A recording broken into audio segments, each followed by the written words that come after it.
There's a war happening right now, and for most people it feels distant, something happening somewhere else. But events like this don't stay contained, they ripple outward, and over time they start affecting things you immediately wouldn't expect. Even music, even musicians, not in obvious ways, but in quiet structural ways. So when something like this happens, the first thing that changes is uncertainty. People become more cautious, events get postponed, budgets shrink, companies hold back on spending. Weddings become smaller, corporate events become less frequent, not everywhere, not instantly, but gradually.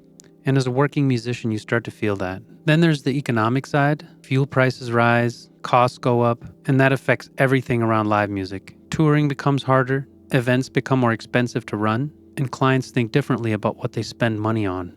None of this is dramatic in one moment. It's subtle, but over time it adds up. There's also something less measurable: attention. When the world becomes unstable, people focus elsewhere. News, crises, uncertainty. Music doesn't disappear, but it shifts. People listen differently. They look for different things, sometimes comfort, sometimes distraction, sometimes meaning. And then there's the emotional side. Even if you're not directly affected, you're still aware. And that changes how you create, what you write, what you perform, the tone of what you make. Music has always reflected what's happening in the world, and it should. Not always directly, but underneath, quietly. So when people ask how something like war affects musicians, the answer isn't one big visible change. It's many small ones. Economic, practical, emotional, and over time, these small changes shape the environment musicians work in. Most people never see that part. They only see the finished performance.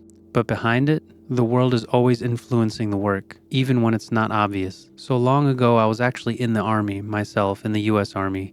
And the last few years, I got to experience what it's like mixing music with war. I was part of the 82nd Airborne All-American Chorus, and during that time, I even got sent to Iraq and Afghanistan to sing for the troops on the ground. It was kind of crazy because on the other side of the wire, there were young men and women dying, and I was inside the wire singing instead of actually fighting in the war. It was very surreal, and I remember at the time not really knowing how to feel about it. Now that time has passed and I'm now working as a full-time musician, I reflect back at those times, even now when war's brewing again, and I wonder if things will be different this time. If you're a musician, please let me know how things that are happening in the world affect the way you make music. Do they affect the way you make music at all? Do you incorporate global events into your music? Please leave a comment and let me know. Thanks for watching. Please like and subscribe, and I'll see you next time. Cheers.